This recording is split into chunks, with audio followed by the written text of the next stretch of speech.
Welcome back to Unit 4, Constant Acceleration.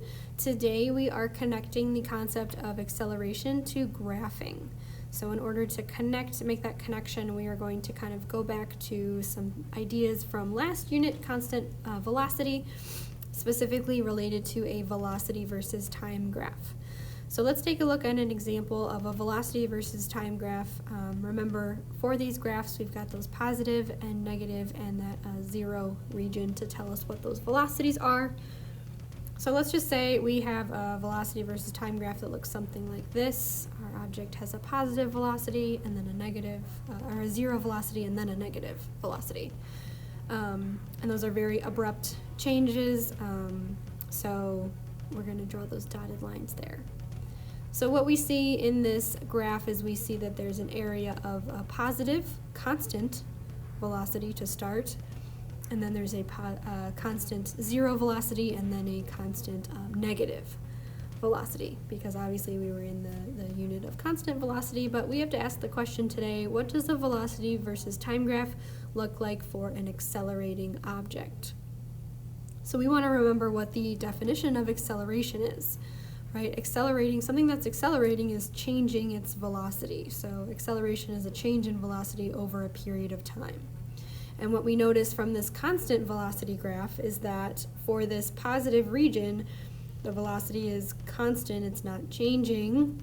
And then for this zero portion, we have, again, a zero velocity that's not changing. And then for the negative velocity, we have a negative velocity that's not changing, okay? So what would that look like for an object that accelerates? Let's take a look at this example. A car accelerates from a velocity of 0 meters per second to a velocity of 20 meters per second in 7 seconds. So we are going to draw this velocity versus time graph like we normally would, where we have that positive, negative, and our zero regions to indicate the velocity. This motion happens over 7 seconds, so I'm going to make some tick marks on my time axis to be a little bit more precise. So there's 10 seconds there. So the car starts at a velocity of 0 meters per second. So that fact, we're going to start with that. So at 0 seconds, it's at 0 meters per second. So it's not moving to start. However, it accelerates to a velocity of 20 meters per second at the end of 7 seconds. So 7 seconds on my graph is about there. And we will say that that point on the velocity axis is our 20 meters per second. So the nice thing here is that, well, 2 points make a line. So we're just going to connect the dots here to form a straight line. And now we see that there is a linear relationship between velocity and between time. And if we remember back from last unit when we defined our graphing relationships, well, what we see here is a positive slope, and we call that a positive linear relationship. So let me move things around here so I've got more space to write. So what we've got here is an object that's speeding up, right? It's accelerating from 0 to 20 meters per second in 7 seconds.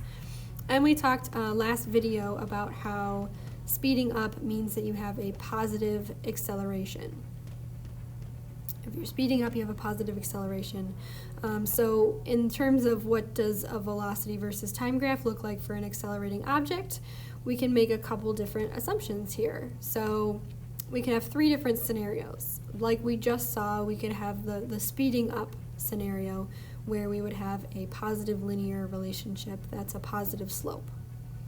Or we could have a slowing down scenario where we have a negative linear relationship or a negative slope. Or we could have a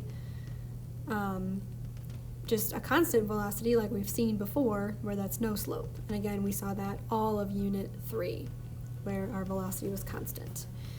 So you might already be making this connection, but if we have a positive slope, a positive linear relationship that's speeding up, that means we have positive acceleration. So a positive slope on a velocity graph is equal to a positive acceleration. So you might see where I'm going with this. Also, if we have a negative slope, well, that corresponds to slowing down. That would correspond to a negative acceleration. And if we don't have a slope, that means we don't have an acceleration. Our velocity is constant.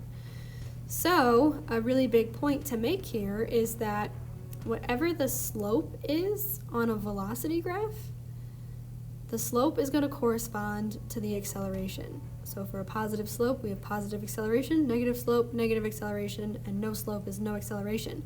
So connecting acceleration to graphing here, on a velocity versus time graph, the slope is equal to the acceleration. So we saw that parallel last unit with our position versus time graphs. On a position versus time graph, the slope was the velocity, but now on a velocity graph, our slope is equal to our acceleration. So now we're going to take a look at an example of this where we're going to see that the slope is equal to the acceleration on a velocity versus time graph for a car going down a ramp, which we saw in the last video. In the last video, we discussed some examples of acceleration in your daily life. And I showed you from the beginning of the year an example of acceleration that you had already seen, a car on a ramp. But now, today, we want to talk about what does acceleration look like on a graph, like a position versus time graph or a velocity versus time graph. What does acceleration look like? So I'm going to show you what the position versus time graph and what the velocity versus time graph looks like for this motion of a cart on a ramp. Let's check it out. This is a program called Logger Pro, and usually we use it for all of the labs that we do. But what's really nice about it is that you can take a video and upload it and essentially track the motion of an object, whatever it is, and it will plot graphs for you. So it will take data from your video and it will plot the graphs. So yes, I realize that this video is upside down and I don't know how it ended up like this. But for the purposes of this video, it's okay. So you saw a cart sliding down a ramp, and I'm going to show you what the position versus time graph looks like for that graph. So what we've got here is something that looks like this. So as you might notice, this looks slightly parabolic, right? We can't really call this a linear graph because there's a little bit of a curve here. And even though my data, I wasn't the most precise because it is tricky on this program, I did a good enough job that I did get a slight curve in my data. So we'll talk about why that is here in a little bit. But first I want to show you, next I want to show you my velocity versus time graph. So this is where things get exciting. Again, my data isn't very perfect because I did it by hand, so the computer did its best with my data, but what I can do is just take a look at the general shape of this graph. So even though there's bends and curves and it's wibbly and wobbly, I can actually fit a linear relationship to this graph. So I can come up here and just say, hey, fit a line to my data, and it will calculate the slope and the intercept and everything like that for me. So let's take a look at this this little box that popped up here. So one thing to look at is the y-intercept. The y-intercept is 0.026 meters per second. That's really close to 0. And indeed, my cart, when I was holding it, it wasn't moving, so that makes sense that its y-intercept is close to 0, because if it's not moving, it doesn't have a velocity. But what's really exciting is if we look at the slope here. So the slope, it calculated the slope of this best fit line, and it came up with 0.6171 meters per second per second. And if you recognize, meters per second is the same thing, or meters per second is the same thing as meters per second squared, which is the unit for acceleration. So here is more proof that the slope of your velocity versus time graph is equal to the acceleration. So that means my acceleration of my cart going down the ramp was about 6.617 meters per second squared. So every second that went by, it increased its velocity by 0.617 meters per second. So coming back to the position versus time graph, the position versus time graph looks very parabolic. It's got a curve here, and that's because it shouldn't be a linear relationship. It should not be a straight line, because as we learned in our last unit, straight lines on a position versus time graph tell us that we have a constant velocity. but our cart on our ramp was accelerating, which means that we should not have a constant slope or a constant velocity. So right here, the slope looks pretty small. There's not much upward rise in the change between these points. But as we get further over here, we've got a positive slope. So our slope is changing on this curve, which means that our velocity is changing, which means we have an acceleration. So let's take a look at some more examples of acceleration and what that looks like on a position versus time graph. So now that we have reviewed a real life example of this, I just want to kind of show you the differences once more between positive acceleration and negative acceleration, especially as it relates to position graphs. But let's start with a velocity versus time graph. For positive acceleration, we're going to see a positive slope on our velocity graph. And then similarly for a negative acceleration, our velocity versus time graph is going to have a negative slope, because again, the slope corresponds to the acceleration. So now we want to consider, what do the position versus time graphs look like for both of these situations. So we saw with the cart going down the ramp that we had sort of a parabola in our position versus time graph, and this is what's called an x squared relationship. A parabola is x squared. And something very unique about position versus time graphs for acceleration is, if you are a positive person, that means you are smiling. And anytime we see a position versus time graph that looks like part of a smiley face or all of a smiley face, that means there's positive acceleration. So here we have the right side of the smiley face, and that means we have positive acceleration. And negative acceleration, we haven't seen an example of this yet, but it's kind of the opposite shape. So it's kind of like the other side of the bowl, I guess, upside down. And what we've got here is a similar situation. If you're a negative person, then you're going to be frowning more often. So anytime we see a position versus time graph that has part of a frowny face, that tells us that the object has negative acceleration. So here we see the negative, or the left side of the frowny face here. And we've got a negative x squared relationship. So just the parabola, but face down. So that's a little bit about what you see with position versus time graphs with respect to acceleration. So we talked about velocity time graphs and position versus time graphs now, but we do also have acceleration versus time graphs to worry about. So they're the same way, where we put the acceleration on the y-axis and time goes on the x-axis. And we also have positive, negative, and our zero regions on our acceleration versus time graphs. And what we see here is we're in the unit of constant acceleration. So we're always going to have constant acceleration graphs. So keeping in mind that the from our velocity versus time graph, we're able to tell the slope, which tells us the acceleration. What we've got with positive acceleration, right, we have a positive slope, which means obviously we're going to have positive acceleration, so it's going to be constant and positive. We got that all just from looking at the slope of our velocity versus time graph. So similarly, if we take a look at our negative acceleration example, here our velocity versus time graph, right, it has a negative slope, so we're going to have a constant negative acceleration, which is going to look something like that. So now our acceleration versus time graphs are always going to show horizontal lines, okay? Because we're in the unit of constant acceleration, they're just going to be constant on the graph, no relationship there. And it's most important to remember in this unit that the slope of our velocity graph tells us the acceleration. That's super duper important. Just like how the slope of a position graph tells us the velocity, the slope of a velocity graph tells us the acceleration. So that's a really, really important point to remember going forward. So really quick, I just kind of want to recap what happened here with this graphing. So we can have two different types of acceleration, right? We can have positive acceleration and negative acceleration.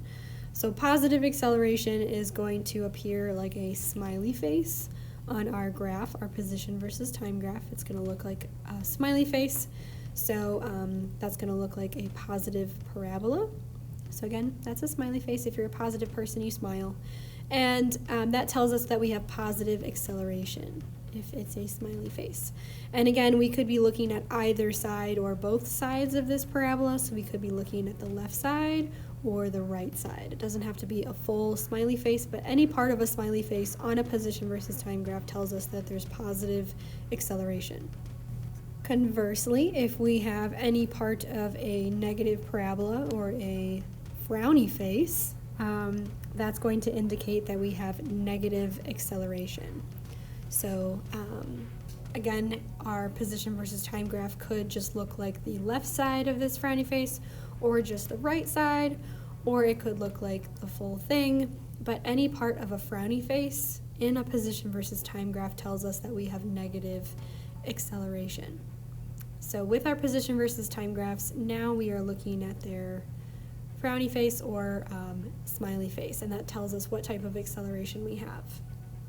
So looking at a velocity versus time graph, for whatever it looks like, if it has a positive slope, remember that the slope equals the acceleration. So if it's a positive slope, then we're going to have positive acceleration.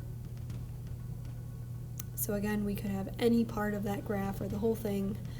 It's going to tell us a positive slope is positive acceleration.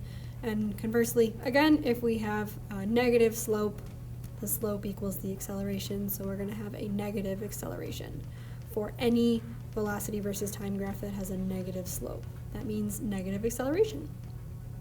So I just wanted to really quick touch on those ideas because those are really big ideas as we move into this new unit. So real quick, I just want to go through an example problem for acceleration because you'll be solving a couple problems on today's worksheet. And I want to remind you about the equations for acceleration. So we have two different equations. They mean the same thing. They're interchangeable. Acceleration is the change in velocity divided by the time. So here's our example problem. We have a runner accelerating from rest to a velocity of 7 meters per second in 2.5 seconds. What is the runner's acceleration? So we're going to solve for that today. So it accelerates from rest once more to a velocity of 7 meters per second in 2.5 seconds. What is the runner's acceleration? So reading it twice just for my brain and highlighting things that I think are going to be important. So step one, we're going to draw a picture. The runner is starting from rest, which is a really unique scenario. From rest, if you're at rest, that means you're not moving, right? If you're resting. So that means our person's initial velocity is going to be 0. So they're not moving, but then they accelerate to a velocity of 7 meters per second. So that's a positive velocity. They are traveling in the positive direction. They are then running. So they start from rest, they start at not moving, and then they are moving. So that's my picture. So next step is to look at what I'm given in the problem. So I already kind of inferred that starting from rest is 0 meters per second. So 0 meters per second is going to be my initial velocity, or my VI. Then it says that the runner accelerates to a velocity of 7 meters per second. So that's my final velocity. That's my ending velocity.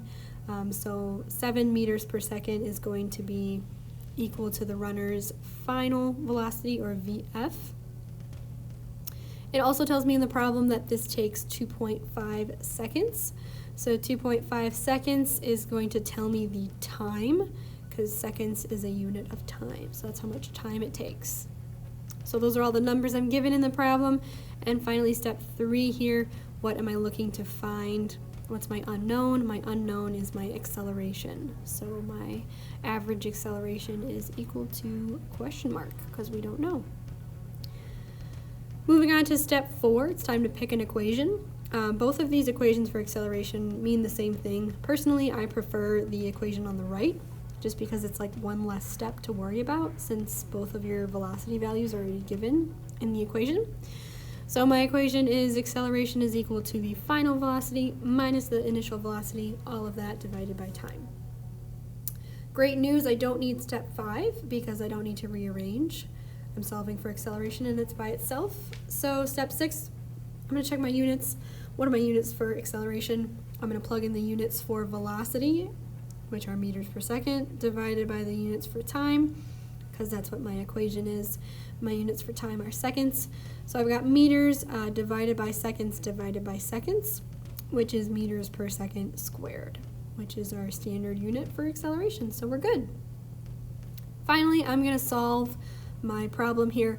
Acceleration is equal to my final velocity, which was 7 meters per second, minus my initial velocity, which was 0 meters per second. And we're dividing all of that by our time, which is 2.5 seconds. So that means my acceleration is going to be equal to 7 divided by 2.5, because 7 minus 0 is 7. And if I plug that into my calculator, I get 2.8 meters per second squared. And that is a positive acceleration because my runner is speeding up, right? It's speeding up, so positive acceleration. And that's what I get. So that's a quick Fast and Furious example problem for acceleration. You will be solving a problem like this on your worksheet today.